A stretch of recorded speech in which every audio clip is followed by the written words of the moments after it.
Thank you very much, Mr. Speaker. Mr. Speaker, just to remind the population through you, what we're here to deal with today is the mid-year review, as we commonly call it, the Finance Supplementary Appropriation Financial Year 2025 Bill. And I'd like to start just by very quickly responding to some of what the Speaker before me raised, because I think it's important and it can be very easily dealt with. It came here with a lot of hype, came here with a lot of busing mark, as we call it in local parlance, on lawyers and legal fees over a period of 10 years, and said that there was a bill coming out of the Attorney General's office of $1 billion, and that is a large sum of money. Every citizen of Trinidad and Tobago who is civic-minded would accept that $1 billion is a huge amount of money. But that must be, to use a phrase that Mr. Speaker has very quickly coined himself in this House, taken in context.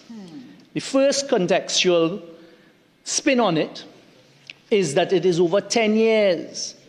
And with ease, I remind the population that in the period of 2014, 2013, there was a lot of questions. There were a lot of questions being asked about legal fees, and in particular, literally a small handful of attorneys who seemed to be preferred by the then Attorney General for briefs in matters. What we quickly found out, because of course there was objection as to the provision of it, but we subsequently found out that in the period of 2010 to 2015, over $1 billion in a 5-year period was expended on legal fees. And a great amount of that was on a few attorneys.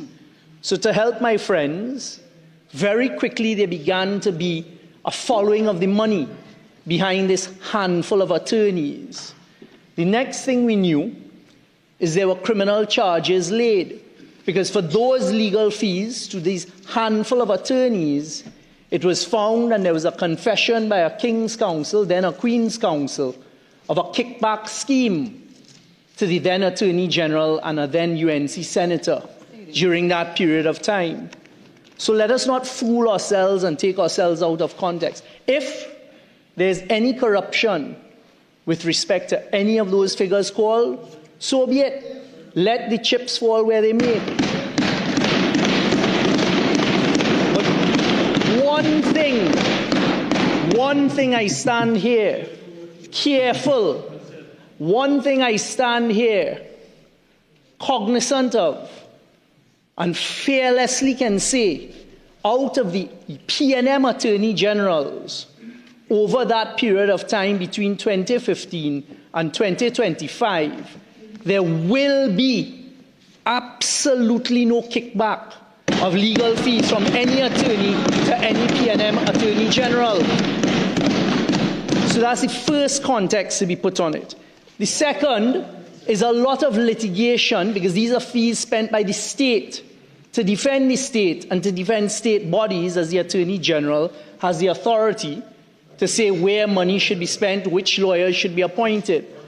When the Attorney General is the person who, throughout state enterprises and in particular ministries, must give permission to the retaining of external counsel, external law firms, and all of those would have been approved by an Attorney General. This,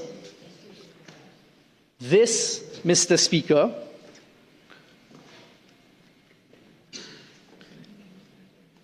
is for the defense of the state or state enterprises. And the public and the population would have heard, for example, the period of COVID, when the government was charged with the responsibility of trying to protect and save lives. There were over 30 claims brought during that period of time at a cost to taxpayers of $16 million. That cost to taxpayers falls into the bundle that we've just heard of. We knew that every week Freedom of Information matters were being filed by those associated with those on the other side. And of course, that would have led to the expansion of legal fees and the bills. I heard the Whiten case, for example, being called. The large amount of fees paid to Whiten case, I heard the sum of $150 million. I am certain that if particulars are provided with respect to that, that is in pursuit by the state of Trinidad and Tobago and the Attorney General's office in courts in Miami to try and recover over $100 million for the people of Trinidad and Tobago. And I sat here, Mr. Speaker, I sat here today and I heard code from the Attorney General suggesting, it's a mere suggestion because there was a lot of code being spoken, about the possible discontinuance of PRCO matters and the possible discontinuance of matters to recover sums of money.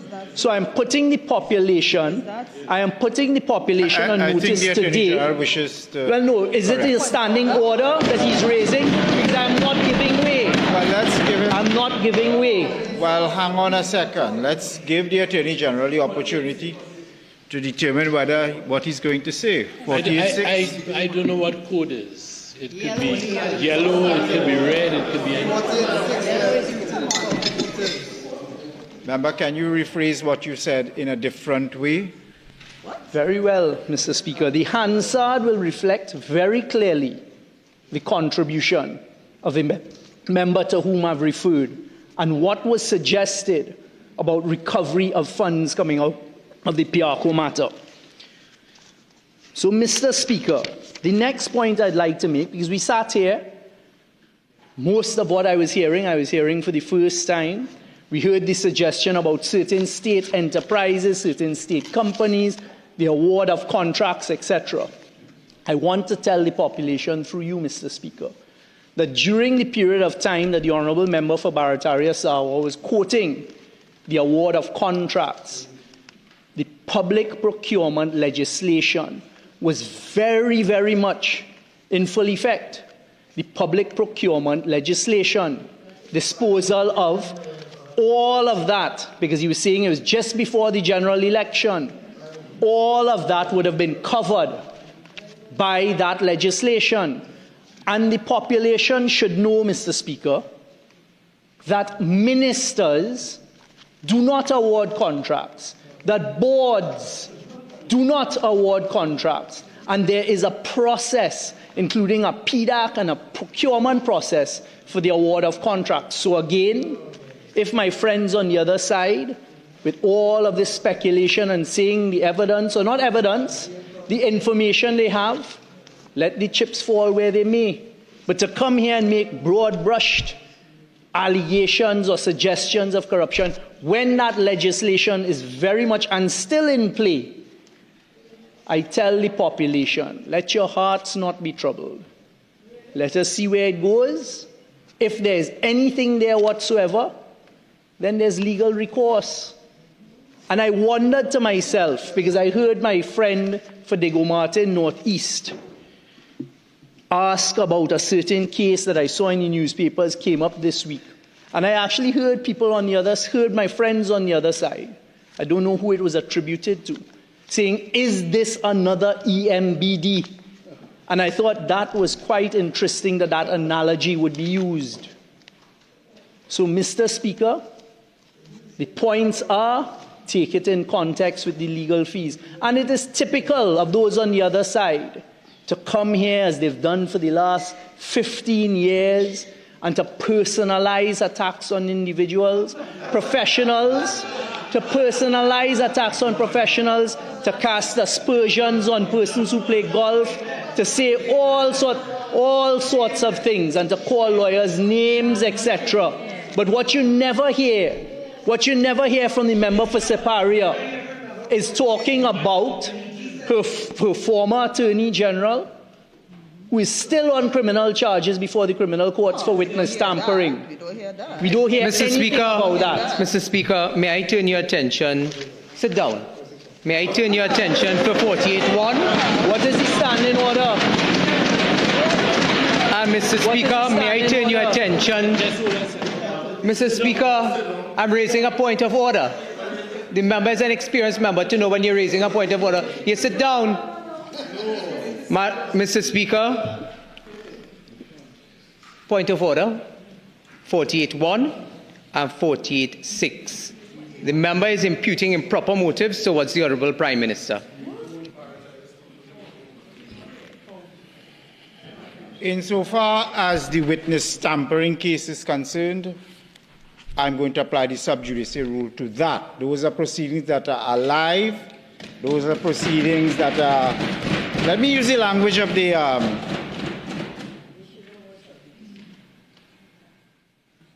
active.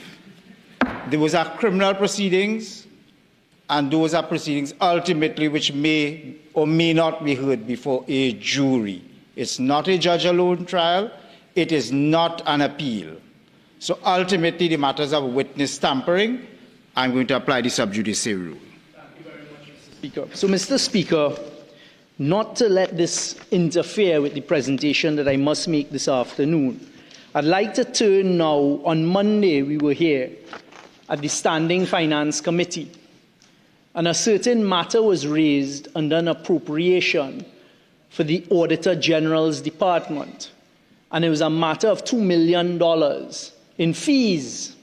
And quite properly, I raised the issue with the Minister of Finance, asking for particulars of what these fees were for. In full view of the population, the Minister of Finance threw it aside, said, we give it consideration, said, look, and he was reading with much aplomb. He was saying that, look, it is there in the explanatory notes. It is there in the explanatory notes. 2 million reimbursement costs stemming from a judgment in favor of the Auditor General as per the Privy Council appeal. Number, Auditor General versus Minister of Finance to legal fees in connection with the Office of the Auditor General. I said, but it's quite improper. It's unusual. It should not be that. It should be because, in fact, Mr. Speaker almost got himself involved referring to a consent order. Well, I'm quite happy to tell the population today, through you, Mr. Speaker, that as will become the norm for the next 5 years, a responsible opposition protected the taxpayers of Trinidad and Tobago and the truth. Because what I have in my hand today that came from the Parliament, Mr. Speaker, through the Clerk of the House, is a response by the Auditor General's Department, dated the 18th of June, addressed to the Secretary to the Committee, Office of the Parliament, Dear Mr. Caesar, request for additional information, re-meeting of the Standing Finance Committee, and the particular $2 million. And if I may, Mr. Speaker, the Auditor General's Department, signed by, quite properly, the Deputy Auditor General, Accounting Officer, Ms. Gayatri Maharaj, says, and it is important that the population gets this, after quoting what I just said, the description of this, the explanation, she says, the description of this item should be changed from the 2 million reimbursement cost stemming. Exactly what the Minister of Finance purported to the population was correct and referred me to as being an explanation, but pressed. The Auditor General's Department has now told the population, the Parliament, and the Standing Finance Committee that that is wrong information and that the description should be changed. And she goes on to say, subsequent to my mid-year review request dated the 24th of April 2025, the courts ordered the Minister of Finance and the Cabinet to pay legal costs. And she goes on to say, legal costs awarded by the court in favor of aggrieved citizens who were successful in their claim for legal redress against the state are normally paid by the Office of the Attorney General and Ministry of Legal Affairs, which was the same proposition being put forward by the opposition bench.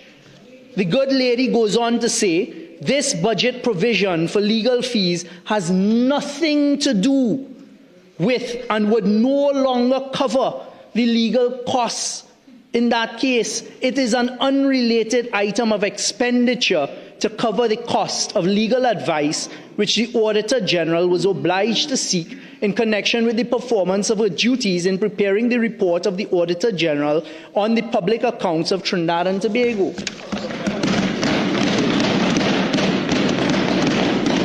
So, Mr. Speaker, I use the opportunity of my contribution to thank the Auditor General's Department for its honesty and for coming forward and correcting the misinformation of the government and the misinformation of the Honourable Minister of Finance on that occasion. And I'll now get to the body of my contribution, Mr. Speaker.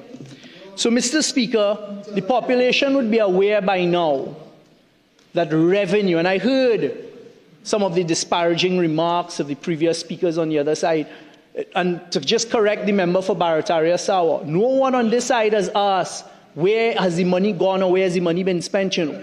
But as is typical, they attempt to change and paint a completely different picture and narrative.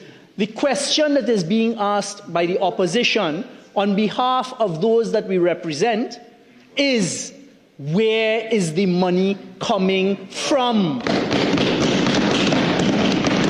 Where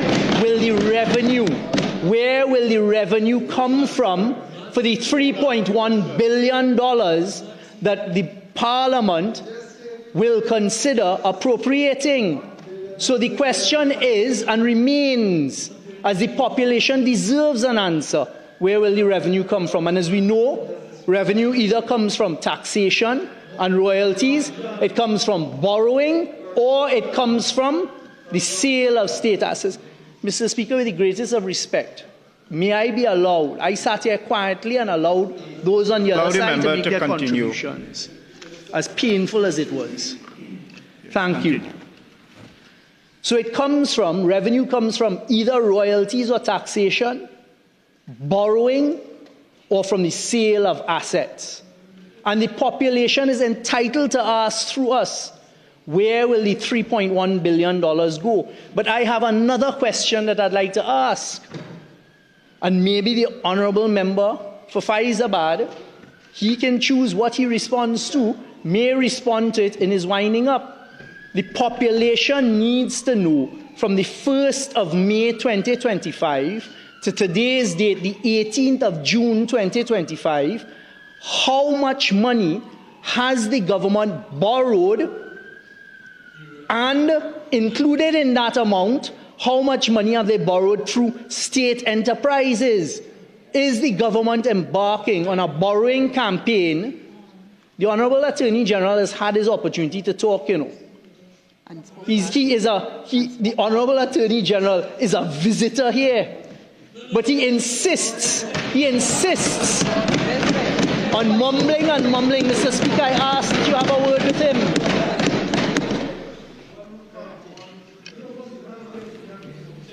As I have repeatedly said, let us not derogate from the dignity of this House. Please, members.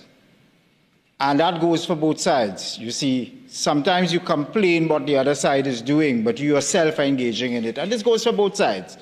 So please, let us proceed. Thank you very much. So, Mr. Speaker, another concern, and it was touched on by my friend from the Honourable Member for San Fernando East, and I'll develop the point. The main people who carry the burden of taxation, unfortunately, throughout every democracy that has income tax, are salaried people. And in this case, the public service and those who are paid a salary in Trinidad and Tobago through PAYE. And the middle class and those who are paid salaries are the ones who carry the burden of taxation. So it's all well from a political policy point of view to get rid of the Revenue Authority and to stand here and to say that we're going to create a more efficient BIR. And I wish the government well, because the truth is Trinidad and Tobago would be better off with a more efficient tax collection service, and one that targets those who avoid and evade tax.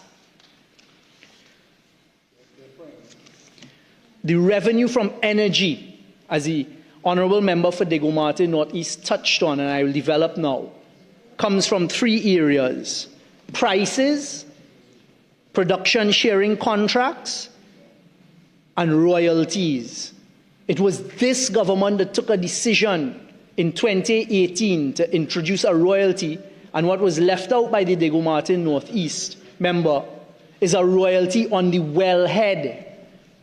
We sat and we said every molecule of gas, every drop of liquid oil is owned by the people of Trinidad and Tobago, and they deserve to get revenue from every molecule pulled out of the ground and every drop of liquid of oil pulled out through the ground.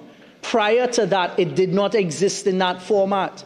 And I am happy to stand here today and to tell the population that that singular policy decision to charge 12.5% of royalties in 2018 earned the population up to the end of 2014 $28 billion that we would not have received. Sorry, 2024. So from 2018 to 2024, that singular decision, in addition to royalties, in addition to all the PPT and the SPT taxes, earned the population 28 billion. So you see, it's easy to sit down and say, we will find the money. But we've sat here in 7 weeks, but the 7 weeks of being in charge, we've sat here and we have not heard a single. I am answering what we've done in 10 years in one area of energy, how we earn the country additional revenue. Because you see, to run a budget, and especially of the deficit type we're hearing now, where prices are very, very volatile and production is low, we are looking at a deficit this year of over $10 billion by conservative estimates. So the population needs to know and deserves to know, by those of us who are elected and not selected, the population deserves to know where will the money come from. And I am saying how the money has been raised.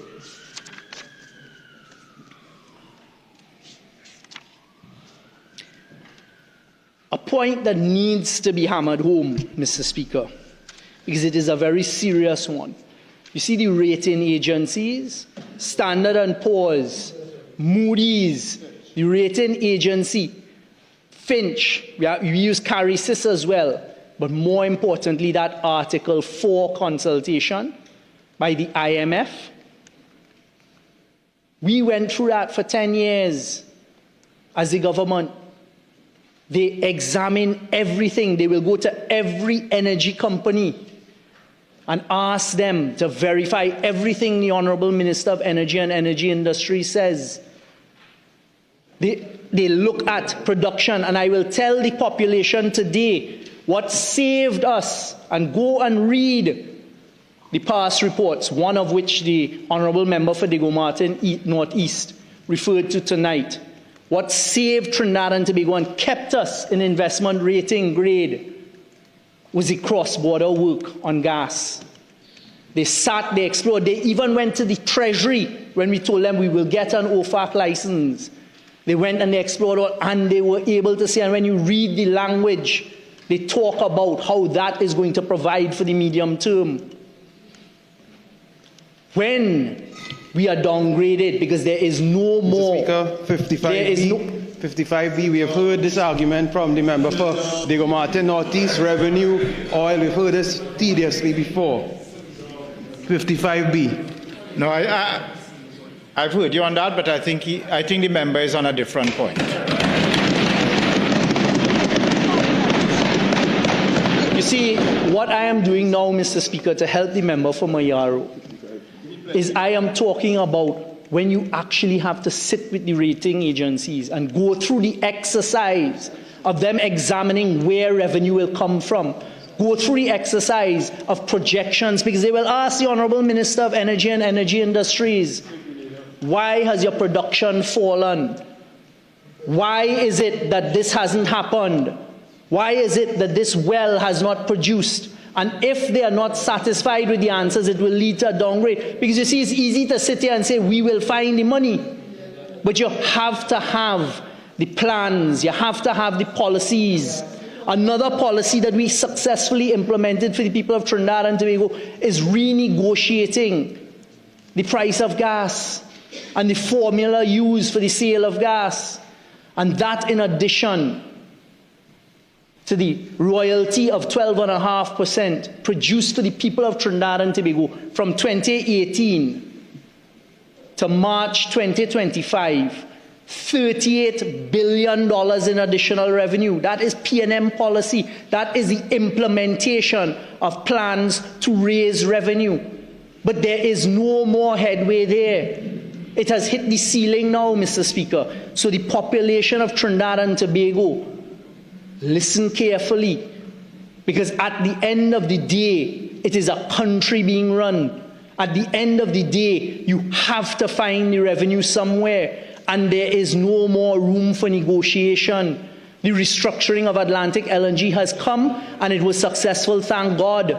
So now you have the upstream companies investing in Trinidad and Tobago.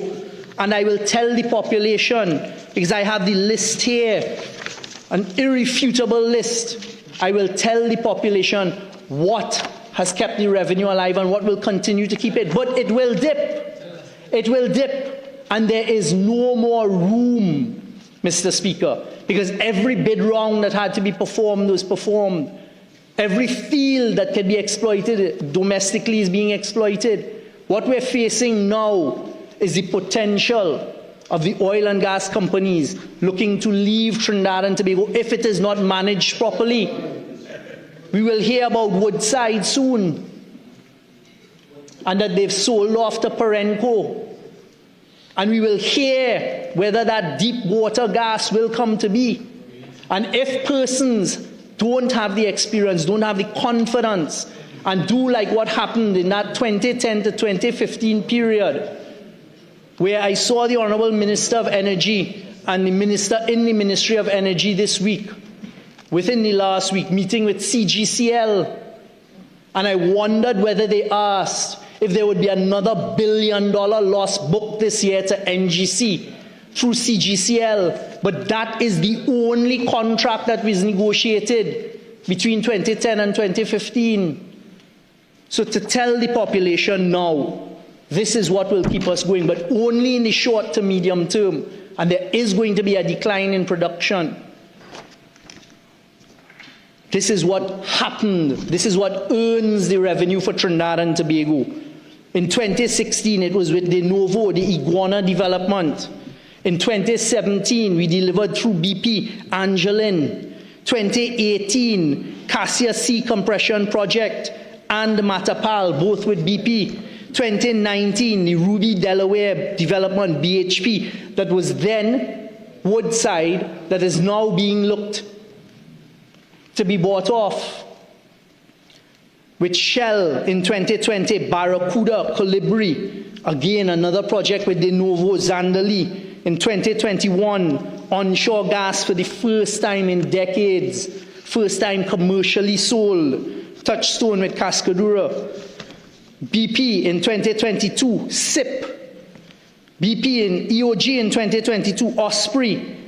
Mento, that we are all happy, has come on, and I am told that it may be a prolific well that may bring a bit more production on than predicted with EOG. That was the work on this side, 2023. And what we also secured is work onshore for Tufco with the Mento fabrication. You then had in 2023 Mento with EOG, Parula with EOG, 2023 EOG again, Oilbird. But you see, after this, the question is, what next? In 2024, we secured Manatee. And I heard the Honourable Minister of Energy talking about he's asking Shell, hoping that they will extract more production from Manatee. And I'm putting the country on notice now. Manatee is part of a cross-border field. It is Loran Manatee. And God forbid, based on the relationship or the lack of relationship now with the government of Trinidad and Tobago and the government of Venezuela, if a single molecule of gas that doesn't belong to Manatee is pulled from Loran, it is going to end Trinidad and Tobago into a lot of problems. So I'm putting the population on notice now, because it has happened in the past with these fields. Trinidad and Tobago cannot. The time is up. My extended time is up. Oh, sorry. My extended. I beg your pardon. I'm sorry. I actually got it wrong. You're 15 minutes. I'm sorry. I got it. Thank you very much, Mr. So my full, that was the normal time, and now I'm Yes, the extended sorry. time. Thank you, Mr. Speaker. I neglected to make the extended time note, as I normally do. Thank you, Mr. Speaker. So, Mr. Speaker, just to touch on the point, because it's an important one, with Manatee, Trinidad and Tobago cannot expand its production from Manatee and affect the fields of Loran, because that will lead to travesty. And because of the relationship, or the lack of relationship now with the government of Venezuela, it is going to be closely monitored. And it can lead to billion-dollar claims against Trinidad and Tobago, as has happened in the past. 2025, and it was sanctioned the other day. I'm happy. BPTT with Ginger. The other projects, again, we negotiated. The Aphrodite with Shell. Well, Dragon, we heard the first utterance, one of the first utterances of the Honorable Prime Minister after being sworn in, is Dragon is dead. That doesn't hurt us on this side. It hurts all of us in Trinidad and Tobago. And unfortunately,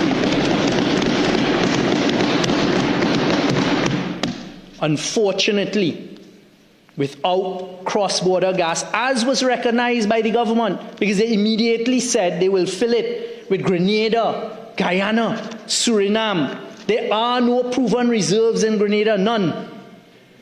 We negotiated a commercial term sheet, 2018. One well was drilled by a Russian company. That well sidetracked and was plugged, and that's the end of that. Even if there's a gas field there, it will take over 10 years with exploration, seismic, wells being drilled, commercial negotiations to be taken place. So it is not going to happen in the short term, not even in the medium term. Guyana, well, we heard the response to us in Trinidad and Tobago, because I'm not going to say it's the government. We are all in this together. So Trinidad and Tobago faced the immediate retort of the Vice President of Guyana when we heard this government, who I hoped had made their preliminary arrangements, come out and say, we'll get gas from Guyana. We were immediately shut down. You ain't getting no gas from Guyana. In fact, Guyana right now is negotiating with Exxon to try and bring it to shore. Suriname, no proven reserves there either. And I was quite surprised to come here today and see my friend from Oropouche East and Point Fortin, my friends, actually here. Because they said a few weeks ago they would be in Suriname talking at the international conference in Suriname. It's going on now. So all these great relationships that we had already established, because it is actually us who spoke to Petronas. I was glad to see Suriname signing Block 66 with Petronas. It is us, me, Mr. Speaker, in Vancouver, sought Petronas, told them that they have to look at Suriname, develop it, invited them to Trinidad, took them on a tour of Atlantic LNG, and I'm happy that that came to fruition for Suriname. But again, it is not even at exploration stage. So the population, Mr. Speaker, has two questions that need to be desperately answered beyond the fluff, beyond the old talk. Where is the revenue going to come from? We showed how it could be done, but that has now hit the ceiling in the energy sector. Anything more and they will run the investors from Trinidad. And then two, where is the future production going to come from now that you have shut other things down? The remaining projects that we negotiated to be brought in but are dead now, due to those, on the other side, Mannequin gone. BP, we could look at Canicona, we could look at Frangipani, we could look at Juniper Phase 2, Matapal Phase 2, and the Savannah infill drilling. And I wish Trinidad and Tobago well. But one caution, when negotiating, do not give it away the way you gave it away in 2014, which is what the former Minister of Finance and Honourable Member for Diego Martin Northeast reminded us here today, that BP could say with glee in their eyes in 2015, there is no income to be had from gas because of the incentives that the UNC then government gave until 2025. 10 years with no revenue. Fortunately, we negotiated and we found ways around that are now at the ceiling.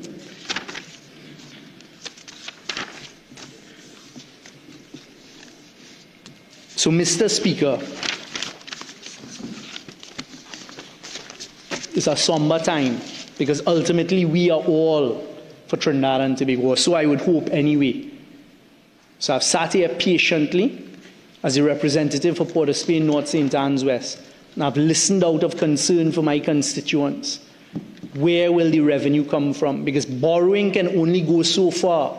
When you start to break that debt to GDP ratio, and you start to not have the answers for the rating agencies and the IMF, it can quickly spiral down, and we can quickly end up in junk bond status, which means higher interest rates, which means the cost of borrowing across the board becomes more expensive and maybe out of reach, which also means where are we finding the additional revenue to pay more for the loans?